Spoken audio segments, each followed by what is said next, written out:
Monsieur le Président, Monsieur le Ministre, chers collègues, Olof Ndiaye day wax ni yéen dañ leen séentu ci fas ngeen wàcc ci mbaam peut-être sax mbaamu xuux ndax da ngeen ñu digoon da ngeen digoon sénégalais yi yéen ak sàmm jikko yi ngeen dig te yéen a yey di leen gërëm da ngeen yëkkati woon benn campagne de dénigrement et d'intoxication campagne politicienne boo xam ne jubluwu leen ci lu muy doxee ko pour élection ngeen amoon nag ay yenn éléments de langage bokk ci affaire góor jigéen bokk ci franc CFA bokk ci fonds politique bu ngeen gëmoon loolu la ngeen di def mooy effectivement da ngeen di ñëw criminaliser homosexualité parce que du xam nañu yéen xam ngeen luy criminalisation yéen ak seen 4000 cadres seen président de la république seen premier ministre bu nga xam ne ñoom ñëpp ay juriste ngeen xam ngeen lan mooy criminalisation ak jafe-jafe yu nekk pour bu ngeen criminaliser waaye comme ay dóorkat ngeen bëgg a jaay nit ñi Mercedes ba ñu jënd ba ngeen war leen livrer ngeen de bàyyi leen ñu jox leen ab 2 chevaux wala cak-cak moo gën parce que fi ngeen di dem dafa bëri ba nag dafa nangam nit ñi xam nañu ni criminalisation lu mu doon courage bi ngeen di wax fit bi ngeen di jaay bu ngeen ko amoon da ngeen di ñëw criminaliser Abdou Karim Xurum Xaq moom ngeen waroon gërëm tey ngeen di koy xarab parce que dafa ñëw dès les premières heures ne leen proposition ngi nii pour ñu criminaliser ngeen waaf 2 ans ngeen di waaf lu tax ngeen ñëw tey naan da ngeen di koy voter parce que am na ay événement yu bees yu fi xew événement yooyu indi lënt ci xelu askan wi ñu ciy tudd ay nit ñoo xam ne dañu leen jege di leen doon feccal di leen doon woyal di leen doon campagnal ngeen taxaw tey ni ala kulli alin waxtu bi jot na parce que courage moo doon dès les premières heures dès les premières minutes ngeen def seen loi de criminalisation homosexualité bi beneen bi mooy da ngeen wax nit ñi que ñi fi ne woon depuis 65 mooy régime Senghor rek Ablaye Wade ak Abdou Diouf dañ doon défendre homosexualité parce que article 319 man dama rus ba ngeen jëlee article 319 boobu naan da ngeen koy bindaat dama jàppoon ni bala yéen amul fenn fu ñuy défendre fu ñuy tere affaire góor jigéen bu ñu leen dégloo ngeen dem ci jàkka yi manifester xutba plateau yi imam yi di génn dañu jàppoon ni yéen da ngeen wax sénégalais yi ni amul benn article fu ñuy tere mbirum góor jigéen ndeke yéen xamoon ngeen ni li ngeen di wax du dëgg ngeen génne article 319 tey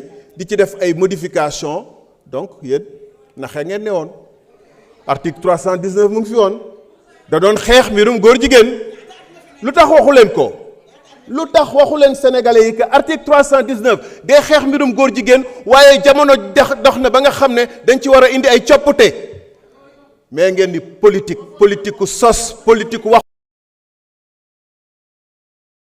du populisme c'est l'exercice du pouvoir te yéen a ngi nii bëgg a changer je vais vous dire je ne vais pas voter votre loi parce que c'est une loi de tromperie. C'est une loi de tromperie. S'il vous plaît, chers collègues, laissez-le terminer. Et c'est une loi de tromperie. S'il vous plaît, laissez-le terminer. Vous pouvez bloquer. S'il vous plaît, continuez. Laissez-le terminer, s'il vous plaît. Vous ne pouvez pas continuer à faire chanter le peuple.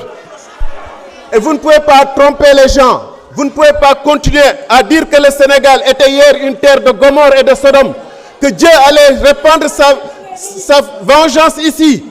Et vous ressortez les mêmes lois. Vous qui avez accusé Macky Sall ici, vous avez toléré quand le Premier ministre Sonko disait que l'homosexualité était tolérée ici. Où vous étiez vous?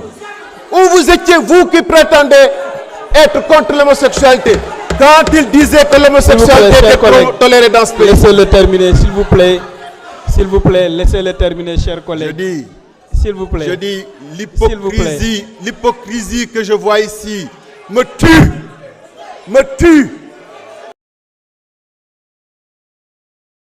Applaudir quand Mélenchon était là et qu'on disait que l'homosexualité était tolérée au Sénégal et qu'aujourd'hui vous vitupérez contre les gens. Vous n'avez pas le droit. On ne vous laissera pas dire que vous êtes la justice de ce pays. que vous êtes la conscience de ce pays, alors que vous avez...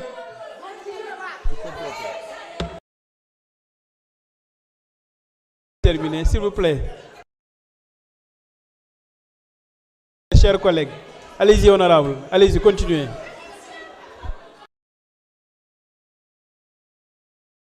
Et puis vous osez venir avec un projet. Vous osez venir avec un projet que vous amendez vous-même. Parce que vous dites que dénoncer l'homosexualité serait la délation. Il faut trouver les moyens de... Et vous-même, vous n'êtes pas d'accord avec la loi. Vous vous amendez vous-même. La preuve que vous avez des problèmes, c'est que vous êtes 130. Vous n'arrivez pas à m'entendre. Merci beaucoup. Merci beaucoup. Thierno Alassane Sall. Younoussa Sissoko, vous avez la parole. Gracie Faye se prépare.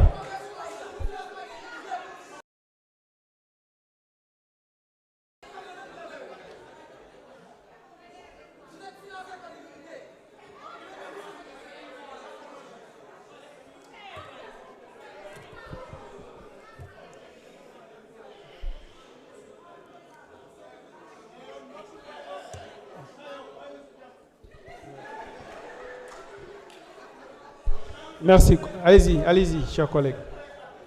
Salam alaikum wa rahmatullah. Merci beaucoup, Président. Salam alaikum wa rahmatullah. Merci beaucoup, Président.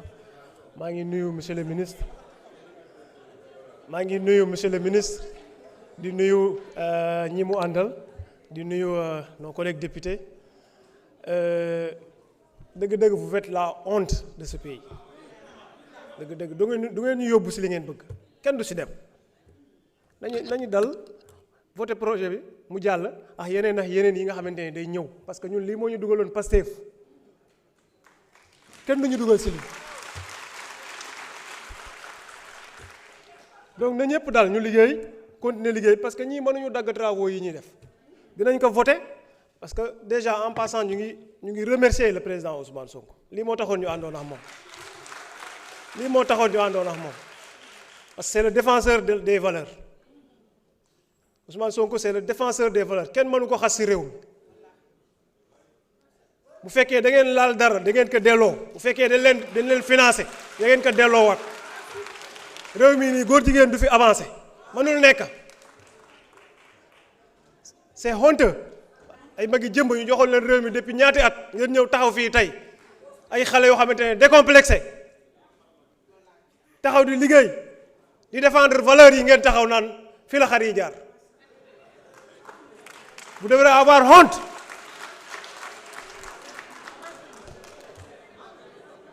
amu leen fulla amu leen jom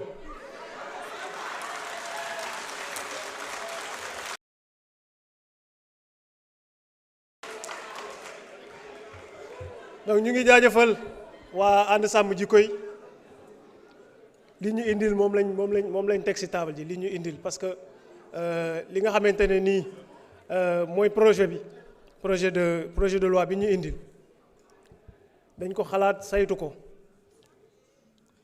kenn ñëwul dans l'aveugle di dem naan dañuy criminaliser wala dañuy def leneen dañu taxaw pour changer ce pays profondément dañ ko war a defar lépp dañ ciy xalaat teg ko ci yoon kenn duñu précipité wala di jaxas xel yi.